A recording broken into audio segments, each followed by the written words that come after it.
Eu é que agradeço o convite e é sempre um gosto vir falar das coisas que andamos a trabalhar, sobretudo para audiências um pouco diferentes daquelas que estamos habituados a falar. A minha formação é a História, aqui não há novidade nenhuma, lamento. Tenho trabalhado sobretudo a aristocracia no século XIX, ao longo quer do mestrado, quer do doutoramento, e portanto, desde muito cedo comecei a contactar com arquivos de família, onde a correspondência é de facto uma das tipologias documentais mais abundantes, sobretudo para o século XIX. E atualmente, nos últimos anos, tenho dedicado sobretudo à autoria feminina, portanto, correspondências e diários em arquivos de família portugueses. Publiquei agora o diário da Marquesa de Fronteira, da primeira metade do século XIX, é sobretudo um diário de viagem. Por razões políticas, ela e o marido estiveram exilados, porque eram adeptos do constitucionalismo e, portanto, quando Dom Miguel chega ao poder, acabam por sair do país. E quando me fez este convite, eu fiquei um bocadinho assustado, porque sim, geralmente a correspondência e os diários abarcam uma tipologia de assuntos muito diversificados, mas eu nunca olhei para a ciência neste tipo de fontes, embora depois, começando a olhar, nós percebemos que há muito mais ciência do que à primeira vista realmente existe.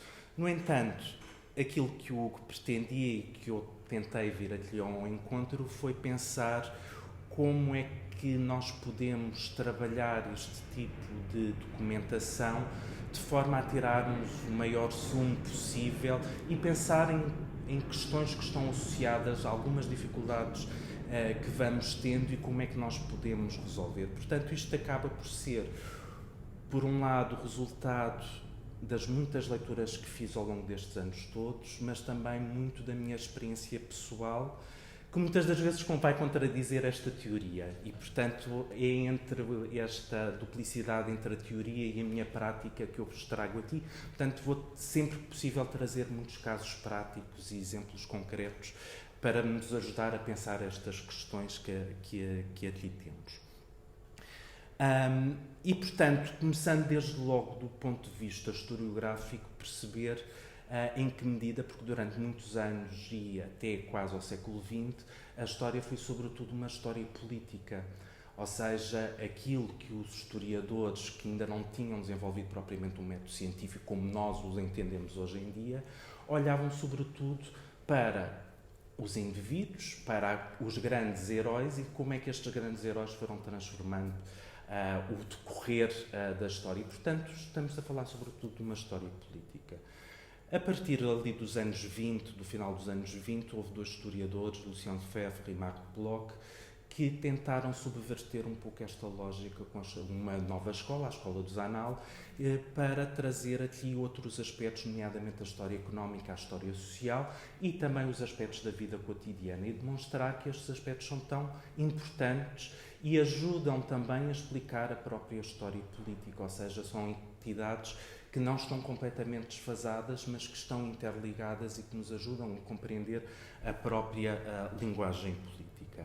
Mas isto levantava também um problema, que é como é que se vai fazer história, que fontes é que nós vamos utilizar para fazer a história económica, a história social, para fazer a história da cultura e, portanto, não nos podemos cingir a esta documentação institucional, que é produzida pelas instituições, e que habitualmente os historiadores se vão utilizar. E, portanto, começam a olhar também para outras formas, outras tipologias documentais, de que, é exemplo, os arquivos de família. Os arquivos de família são um mundo enorme, e enorme em vários aspectos, não só a nível físico propriamente dito, porque temos realmente arquivos com dimensões consideráveis. Por exemplo, eu estou-me a lembrar do arquivo da Casa Palmelo, que foi um dos arquivos que eu estudei, que estamos a falar de mais de 200 e tal caixas. Estamos a falar de documentação, pelo menos desde o século XIII, se não estou em erro, que a memória me falha, até ao século XX, pelo menos, e com uma tipologia muito grande, muito diferenciada de documentação. Estes arquivos de família geralmente começam por constituir porque as famílias querem fazer prova de algo. E querem fazer prova das suas propriedades, físicas, mas também imateriais, ou seja, dos seus títulos e dos privilégios que têm. Portanto, temos um grande conjunto de documentação relativa à gestão financeira, a tudo o que diz respeito aos seus privilégios, títulos, honras, mercês e por aí fora, e com o passar do tempo vamos começar a ter documentação que eu não gosto de chamar privada, mas que vamos utilizar este grande chapéu, porque o privado acaba por ser algo muito difícil de definir e que nós vamos ver que muitas das vezes se mistura com o público e, portanto, eu não gosto de utilizar esta expressão. E isso na correspondência, por exemplo, é bastante visível como estas duas entidades se misturam. Mas o que é certo é que, sobretudo a partir do século XIX, um bocadinho antes, e isto no caso português, que sabemos que as coisas são um bocadinho com algum atraso em Portugal, começamos a ter uma imensa correspondência privada, já vamos perceber também porque é que isto vai acontecer. Mas, de certa forma, todos estes arquivos de família, muitos deles ainda à guarda dos descendentes, alguns já em instituições como a Torre do Tombo, mas continuamos a ter muitos arquivos ainda nas mãos dos descendentes. Estou-me a lembrar, por exemplo, do arquivo Sabosi de Mursa, que é um arquivo também gigantesco, não sei dizer ao certo a quantidade de documentação, mas é bastante significativa, que trabalhei muito durante o doutoramento, porque eles estiveram ligados à Casa Real, exerceram cargos na Casa Real, e, portanto, temos aqui um conjunto substancial de arquivos, dos quais ainda pouco se sabe, e que, graças aos trabalhos de alguns investigadores, nomeadamente a professora Lourdes Rosa, que hoje de manhã falávamos, houve um esforço de tentar identificar estes arquivos de família e tentar organizá-los de forma a que ficassem disponíveis para o público, para os investigadores, e organizou-se uma associação dos possuidores de arquivos de família, que de facto permitem ter uma visão muito complementar àquela que a documentação oficial não nos transmite. Quando olhamos, sobretudo, para este tipo de documentação mais específica, de correspondência, aquilo que geralmente se intitula escrita autobiográfica, percebemos que confluem aqui diferentes disciplinas. Claro que as disciplinas surgem, como nós as entendemos hoje em dia, no século XIX, aqui com divisões muito claras, mas que nos trazem também alguns desafios, porque é perceber, então, aquilo que eu tenho à frente desta carta. Esta carta é um documento histórico ou é um texto literário? Em que medida é que isto nos pode ajudar ou é, pelo contrário, dificultar? E eu acho que muitas das vezes nos dificulta tentarmos rotular e classificar este tipo de documentação. E, portanto, acho que preferível é olhar para eles e tirar o máximo partido deles e utilizá-los da forma como melhor nos convém. E isto tem a ver também com muitas outras questões, como o meu trabalho a género, o facto das mulheres não terem tido durante muito tempo acesso à cultura escrita, ter uma série de formas de invisibilidade. Como é que nós olhamos então para a produção textual feminina? Isto levanta-nos aqui algumas questões e precisamos ter aqui algumas metodologias um pouco diferentes. Este termo de egodocumentação vai surgir nos anos 50 por este historiador, Jacob Presser, que, para além de alguns estudos que vai fazer nesse sentido, ele vai criar também uma cadeira na universidade só para tratar estas questões. E é muito curioso porque é um termo que não é muito utilizado em Portugal, e eu relembro-me, eu acho que foi naquele seminário do Jean Lab em que o Hugo participou, em que eu tive colegas e eu nunca tinha ouvido falar deste termo sequer, portanto é um termo que de facto não terá pegado. Mas que reflete exatamente esta ideia de textos que são produzidos pelo próprio, em que o próprio acaba por ser o ator, entre aspas, principal. Há este eu, que escreve e descreve continuamente nos seus textos. E, portanto, esta é a egodocumentação, do ponto de vista histórico, porque a literatura provavelmente vai olhar para este tipo de texto e vai-lhe chamar autobiografia e não propriamente egodocumentação. Mas, no fundo, estamos a falar da mesma coisa. Agora é preciso também, e acho que esta minha convivência com os estudos de género trazem também aqui outras questões que me são úteis, independentemente do género que eu esteja a utilizar ou olhar para a correspondência ou para os diários, que é esta noção de interseccionalidade, que é trazida, sobretudo, pelo feminismo negro, perceber que as mulheres, e no caso nos estudos feministas, acabam por não ser todas iguais e que há uma ou outra série de fatores e de características que acabam por trazer pequenas tipologias e pequenas diferenciações que são precisas ter em conta, porque não partimos todos do mesmo lugar. E isto acaba por ser importante para nós compreendermos melhor também o nosso objeto de estudo. Se nós não tivermos noção e não soubermos encaixar a pessoa que escreveu em determinadas categorias e, sobretudo, termos noção o que é que significavam aquelas categorias na época nas quais se inscreve o próprio autor, acabamos por ter aqui alguns problemas porque não estamos a analisar corretamente. E isto pode ser várias coisas. Estava a falar do género, mas podemos falar de muitas outras coisas. Orientação sexual, grupo social, naturalmente, nível de educação, a geografia. Embora isto vá variando, e é preciso ter esta noção que vai variando consoante as épocas e as sociedades onde isto se insere. Por exemplo, há pouco estava-vos a falar da Marquesa de Fronteira e do seu diário. Por exemplo, a questão das origens sociais não era uma questão propriamente importante. Ela sentia-se pertence a uma aristocracia que era igual, quer em Portugal, quer em Paris, quer em Florença. Portanto, esta ideia de geográfica, de origem geográfica, não é importante, mas de facto a origem social é de facto mais importante e acaba por sobrepor a tudo o resto. E portanto nós temos aqui um conjunto diferenciado de egodocumentação, do qual eu só vos vou falar sobretudo dois, de diários e de correspondência, de cartas, mas temos um outro tipo, as entrevistas, as autobiografias, que acabam por ser uma categoria maxi que engloba todas estas, mas também acaba por ter, podemos entender como uma característica, uma tipologia mais específica, mas que apresenta características destas outras, e também as memórias. Aqui as memórias, se calhar, é o que nos acaba por ser também o mais interessante e que acaba por ser um pouco diferente, porque as memórias geralmente são escritas a posteriori. E isto acarreta vários problemas. Para já porque a memória já é um bocadinho diferente, que já não é escrito no momento presente. E, para além disso, geralmente as memórias têm um objetivo final, porque geralmente as memórias são para ser publicadas, ou pelo menos têm um objetivo. E nós sabemos que esses objetivos, muitas das vezes, mesmo que a memória esteja fresca, muitas das vezes não acontece, mas nós queremos colar-nos ao nosso objetivo e, obviamente,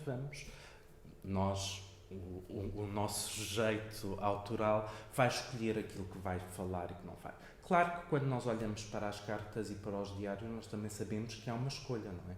Ou seja, quando eu escrevo uma entrada do meu dia, eu vou escolher aquilo que me pareceu mais importante e já estou a fazer uma seleção, não é? Portanto, não vamos imaginar que a correspondência e os diários nos vão dar tudo, porque não nos vão. Há sempre uma escolha prévia, mas ainda assim é escrita no momento presente em que a memória está mais ou menos fresca e, portanto, que está a acompanhar aqui a narrativa dos fatos. Para além disso, há outra personalidade que nos interessa, francesa, Philippe Lejeune, que desde os anos 60, 70, que tem trabalhado muito diários e que teorizou um pouco esta ideia do pacto autobiográfico. Para já esta noção de que estamos a falar de autobiografias quando autor, narrador e personagem são a mesma, ou seja, há aqui uma coincidência entre estas três entidades, não é? Acho que até aqui isto não levanta grandes problemas. Agora, o que ele nos vem dizer é que este pacto autobiográfico assenta no pressuposto de que os autores falam a verdade. Agora, o que é isto da verdade? Obviamente não é a verdade histórica que ele se está a referir, mas é a verdade individual, autónoma e como tal subjetiva e também contraditória.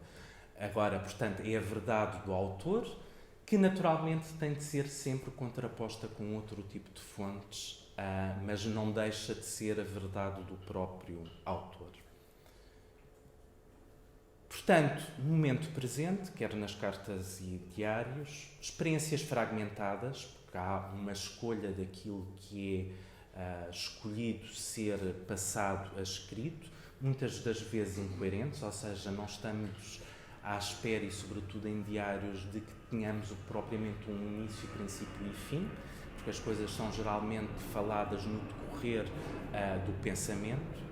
E, portanto, isto levanta-nos aqui algumas questões, nomeadamente aqui a necessidade, quando vamos trabalhar um conjunto documental, de defini-lo, perceber que cartas é que temos, que cartas, no caso da correspondência, que cartas é que podemos ter em resposta quando estamos a falar com mais do que um interlocutor, ou melhor, o nosso sujeito, tentar cruzar com outros corpos documentais, não é? Portanto, o mundo ideal é nós termos as cartas que são enviadas, mas também as cartas que são recebidas, porque aqui estamos a falar de um diálogo propriamente e muitas das vezes só temos um monólogo, não é? Às vezes fica por adivinhar o que temos do outro lado.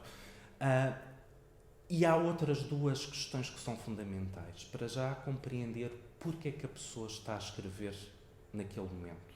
Ou seja, porque é que o autor está a produzir aquela correspondência ou aquele diário, quais é que são os objetivos, que ele não nos vai dizer, ou seja, vai ser muito raro nós termos um diário ou uma carta a dizer eu estou-te a escrever porque isto, não vamos ter, mas temos que nos fazer esta pergunta. E depois outra pergunta que nos é importante é perceber porque é que estes materiais chegaram até nós. Porque isso vai-nos também perceber porque é que a família vai guardar estes materiais e não vai guardar outros, ou pelo contrário, porque é que há materiais que foram destruídos, e nós sabemos também que há famílias, por vontade do próprio que diz antes de morrer eu quero que destruam tudo. Tenho um caso assim, Infanta Dona Antónia, uma das filhas da Dona Maria II, que mandou destruir a correspondência toda, e portanto que não temos propriamente, mas que é importante nós percebermos porque é que há esta preservação desta memória. E isto pode nos dar pistas também para compreender melhor a própria documentação.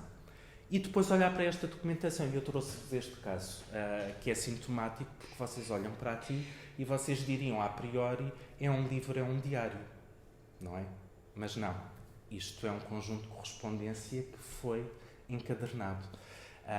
É um conjunto que está na Torre do Tombo, que eles chamaram Contos da Póvoa porque foi através de um leilão após a morte do Conde da Póvoa, mas que na verdade diz respeito à família Palmela, cujas cartas algumas estive a trabalhar com um colega da Marquesa de Nisa, a filha, a primeira duquesa de Palmela, quando ela foi embaixadariza em Londres, e é um conjunto muito significativo.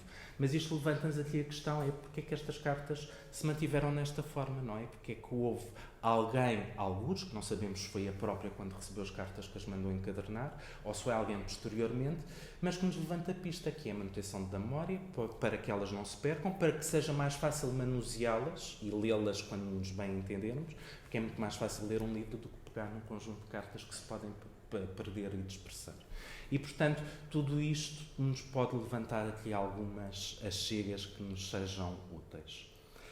No caso dos diários, nós temos esta ideia que os diários são autodestinados, porque esta é a ideia que é muitas vinculadas aqui no século XX. Nem sempre isto acontece, e aliás, quando o diário vai surgir em Inglaterra e em França, século XVI, XVII, estes diários geralmente circulavam dentro de alguns meios, e sobretudo nos países católicos precisamos ter muito em conta que vai haver uma circulação de manuscritos muito intensa, muito para além da invenção da imprensa, ao contrário do que acontece na Europa do Norte, não é? Em que a imprensa vai de facto prevalecer, mas o facto de termos conventos, quer masculinos, quer femininos, vai fazer com que haja uma circulação muito maior destes manuscritos. Depois, a insistência de regras, preocupações estilísticas ou estéticas, isto no caso dos diários. No caso da correspondência, há alguns manuais de escrita de como escrever cartas, e dependendo do tipo de emissor e de receptor, havia um conjunto de regras a serem tidas em consideração, mas no diário à partida não. Vamos ver se isto acontece ou não. E também a única exceção que acontece nos diários, na correspondência, infelizmente nem sempre, é a questão da datação. Geralmente as entradas dos diários são acompanhadas pela datação. Portanto, esse é o único conjunto de informação que nós temos que se repete. No caso da autoria feminina, queria-vos trazer esta referência porque é uma autora canadiana que trabalhou diários femininos para o século XIX, mas de mulheres de cientistas, e que, de certa forma, estes diários femininos complementam muito das informações produzidas pelos maridos, como se fossem elas muitas das vezes a compilarem a informação e os relatórios, etc. E, para além disso, ser muito comentada com outro tipo, e estas informações, sim, trazer-vos, que ela conseguiu categorizar e observar nestes diários. Portanto, aqui as descrições pitorescas, a exploração do social, a observação de outras mulheres, porque naturalmente elas, sendo mulheres, tinham acesso mais facilmente a uma sociabilidade feminina que os homens obviamente não teriam, e também os aspectos do cotidiano que acabam por enriquecer muito mais estes diários de autoria feminina. Agora, não pensamos que é apenas isto que nós temos. Como vos dizia, agora trago-vos a minha experiência depois de olhar para estas tipologias e para esta teoria. O exemplo que vos falei numa carta de uma senhora cujo marido também está depois da Vila Francada, que foi uma revolta absolutista ali nos anos 20. O marido era liberal e vai se exilar em Paris, leva os filhos mais velhos e ela fica cá com os filhos mais novos e mantém uma correspondência estreita. Eu estou a trabalhar esta documentação, ainda está nas mãos dos descendentes, em que ela diz que vai enviar o diário da irmã ao marido para ser lido, o que demonstra que, de facto, o diário não é necessariamente ou exclusivamente autodestinado, que estes diários, de facto, circulavam e que não é uma coisa apenas exterior e estrangeira. No caso eu há pouco falava de como não há propriamente um grande aprumo estilístico, queria-vos trazer este excerto, e eu vou tentar ler, porque aqui estou a ver muito pequeno, da Marquesa de Fronteira, da tal senhora que vos falei, que esteve autoexilada com o marido um pouco pela Europa, que eles tiveram naquilo que hoje é Inglaterra, França, Suíça, Itália, Alemanha, portanto percorreram vários países da Europa, e a certa altura, em Itália, ela escreve qualquer coisa como isto: agora vou-me deitar porque estou com algum medo de estar nestes casarões só, porque o Marquês já se foi deitar. O Marquês é o marido. Estão-me lembrando todos os romances de Madame de Radcliffe. Madame Radcliffe, Anne Radcliffe, que é uma autora de romances góticos. Portanto, as primeiras histórias de terror começaram a surgir. Já me está tremendo a mão e parece-me em cada porta uma cabeça com os cabelos compridos e os olhos bugalhados. Mas eu é que não pareço nada com as heroínas dos seus romances, porque todas elas tinham muito ânimo e eu muito medo. Se isto não é um recurso a vários recursos estilísticos, então o que é? Porque isto é de facto a imitação de um romance gótico em que ela se sente inspirada por esta literatura e obviamente vai transpor para o seu diário. Outra questão, nós vimos todas aquelas tipologias e as temáticas que são abordadas nos diários. Trago-vos apenas um exemplo. Exemplos como estes há muitos nestes diários, em que ela diz: li no Constitucional, era um jornal, provavelmente um jornal francês, que se falava em haver mudança no Ministério inglês e que entrava Lord Holland e com esta doce ideia me vou deitar. Lord Holland não era nem mais nem menos que alguém pertencente ao Partido Whig, portanto favorável à política liberal, e que naturalmente a subida deste Lord ao Parlamento ou ao Ministério era favorável à causa portuguesa e obviamente favorável à causa dos próprios marqueses. No caso da correspondência, o que é que nós temos? A partir desta ideia de que, para já que são duas pessoas que estão ausentes, portanto é uma comunicação na distância, mas não é necessariamente de apenas duas pessoas. Muitas das vezes uma própria carta pode ter vários emissários, como é o caso desta carta que aqui temos, que temos o finalzinho de uma carta com uma caligrafia e depois temos um outro parágrafo em que temos uma outra pessoa que vai acrescentar algo a essa mesma carta. A correspondência, perceber que surge num contexto sobretudo institucional e, portanto, de tentar reger e organizar e fazer o exercício do poder através institucional, mas que cedo se vai difundir e tornar aqui, alargar como não apenas institucional, mas também uma forma de sociabilidade entre pessoas, nomeadamente pessoas que estão ausentes. E para isso concorreram vários fatores. A questão da alfabetização, o aumento progressivo, embora nós sabemos também que não é um fator determinante, porque muitas das cartas podiam ser editadas, e há já vários estudos, quer em Portugal, que apontam nesse sentido. O facto de haver também manuais de epistolografia e de caligrafia que terão favorecido a difusão e a utilização deste meio, e também o facto de termos tido colónias poderá ter fomentado, porque favoreceu a distância, não é? E, portanto, a necessidade de aumentar estas comunicações através da correspondência. Depois temos várias ideias. As cartas também, como à semelhança dos diários, abarcam várias temáticas, desde a transmissão de novidades, isso é logo a primeira questão, a partilha de informações, sejam oficiais ou privadas, e aqui é muito difícil por vezes perceber onde começam umas e onde começam outras, mas perceber que acaba por ser também uma forma de sociabilidade, em que eu dirijo-me a alguém e escrevo uma carta a alguém, para acionar um vínculo de sociabilidade. E isso é intencional. Pode ser no seio familiar, pode ser a nível oficial, pode ser a nível de amigos, mas há sempre uma intenção que eu quero acionar este eixo de comunicação entre mim e a outra pessoa. E isto, naturalmente, vai-se desenrolar sobretudo a nível de relações de poder e utilizar esta comunicação a nível de clientelar e de relações de poder. Para além disso, é perceber também que, sobretudo, e a partir do século XVIII, XIX, que é uma prática cultural de certos grupos sociais, não é? Ou seja, escrever cartas é a mesma coisa do que frequentar a ópera, ir ao teatro, ir receber em casa e por aí fora. Portanto, faz parte de um estilo de vida nobre. Claro, e por isso é que eu há pouco falava da questão da interseccionalidade, perceber porque é que estas cartas também são escritas, se é pela minha função dentro do social, se é por questões profissionais, o porquê.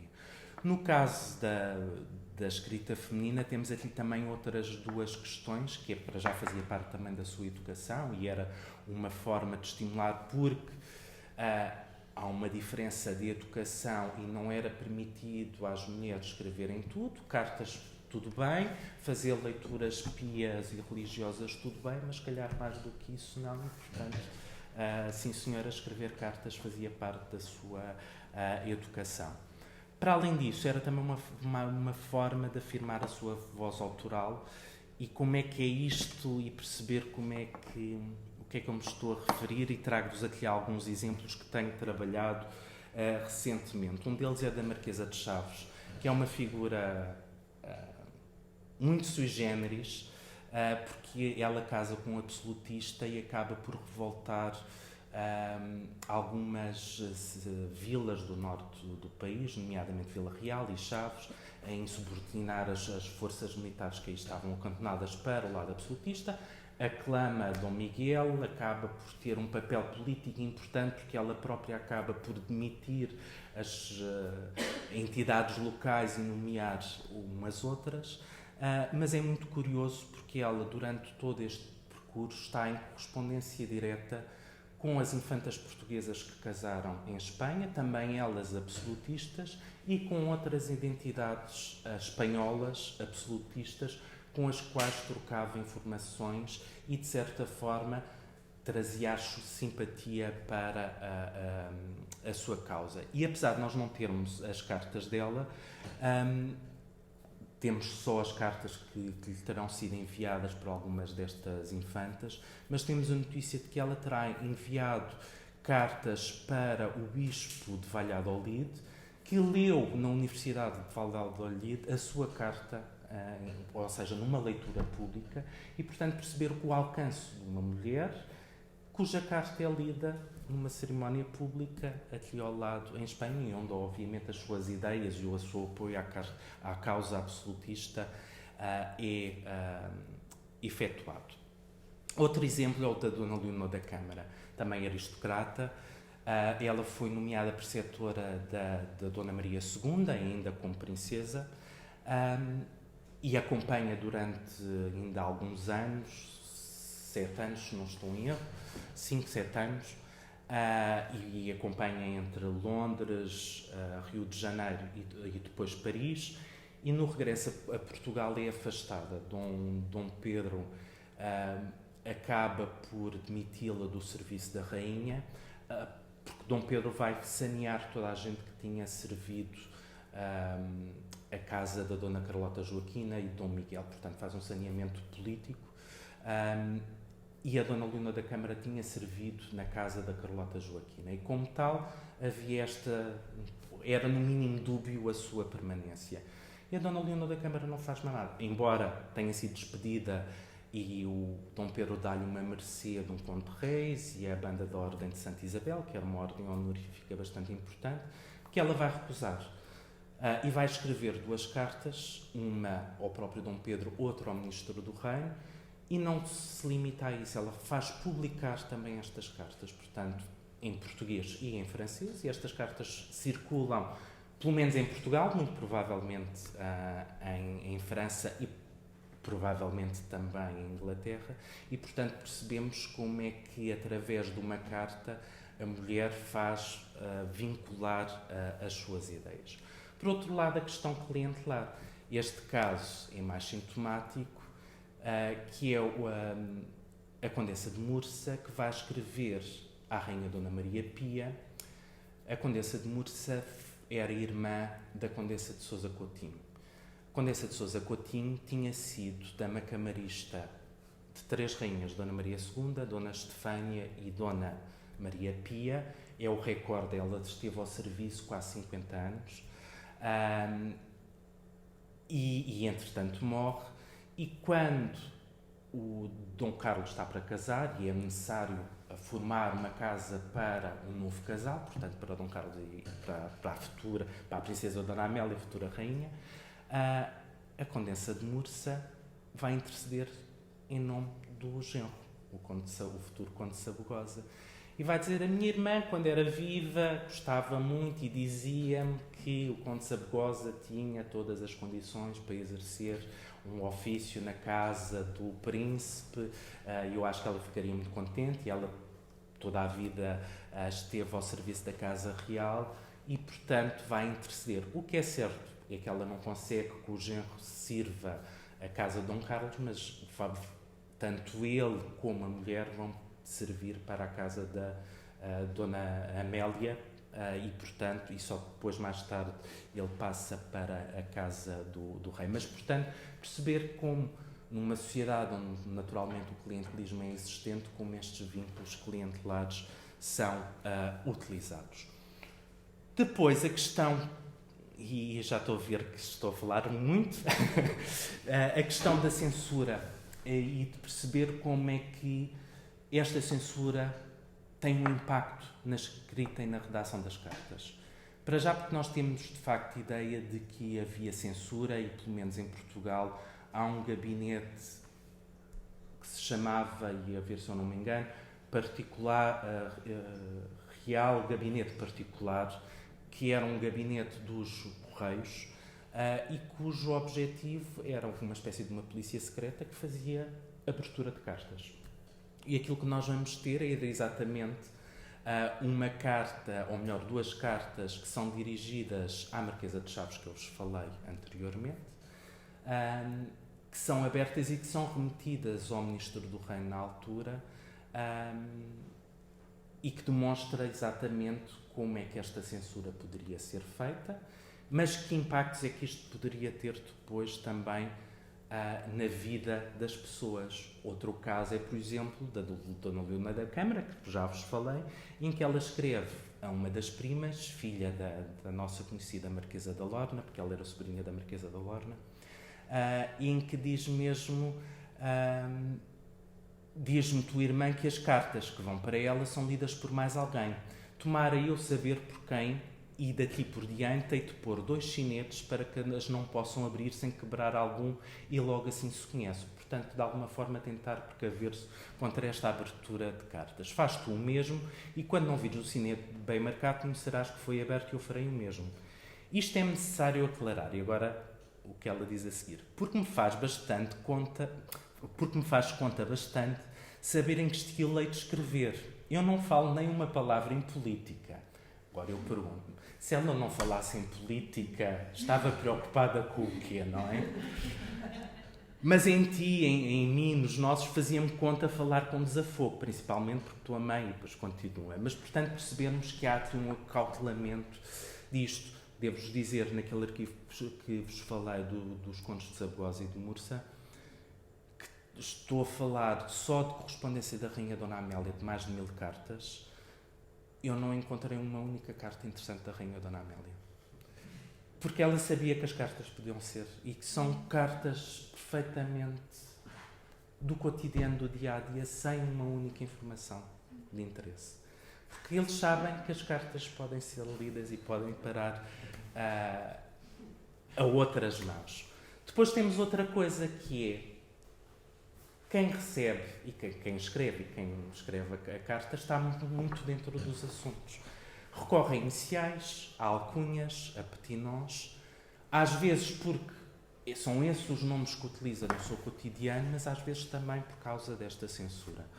No caso da Marquesa da Lorna e do seu pai, que foram feitos, e toda a família, como vocês sabem, enfim, em consequência do processo do Távora, com quem eles eram aparentados, que ficaram presos.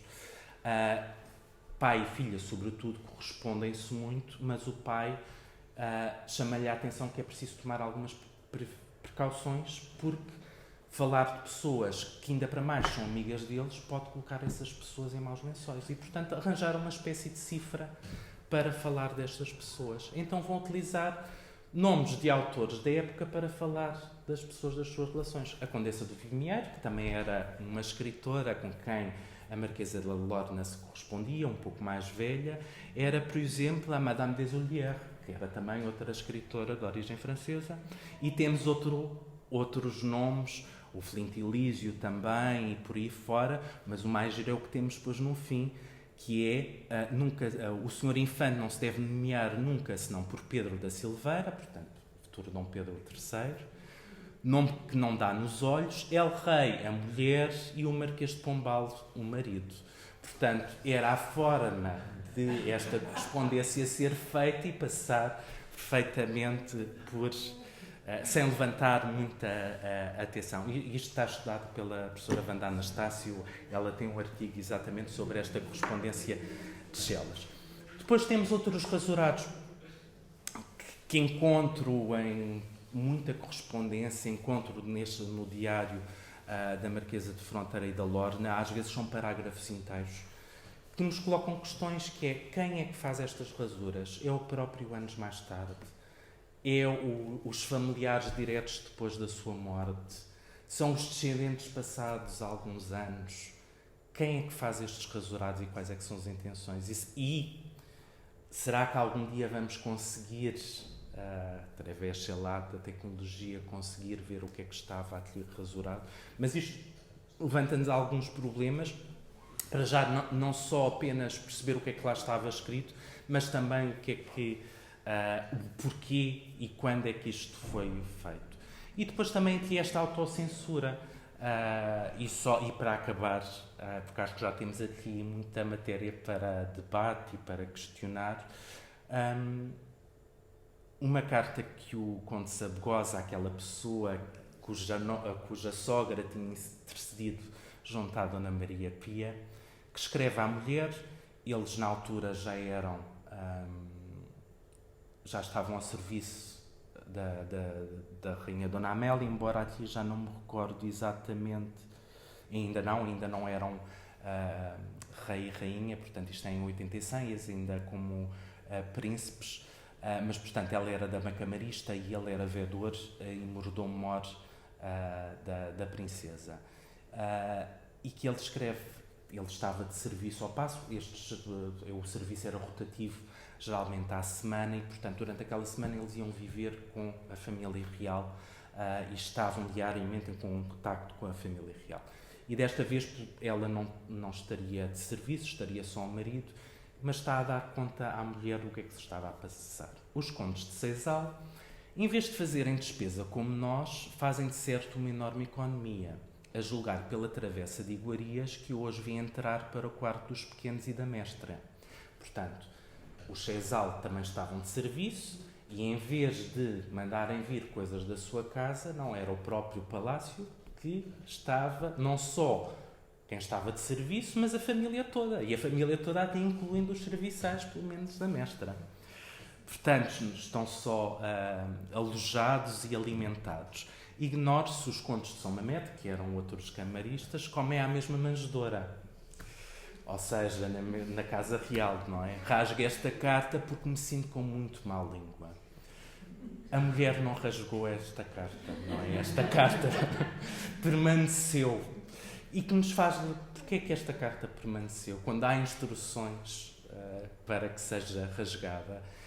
E perceber, nós agora rimos, não é? Isto para nós é uma questão, se calhar, quase de fé de ver, não é? Mas esta pessoa, na altura, queria esta carta rasgada porque sabia que não estava...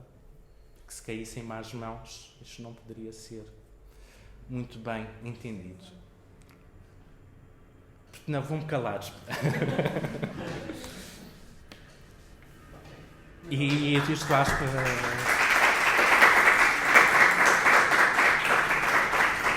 disponível para dúvidas, questões,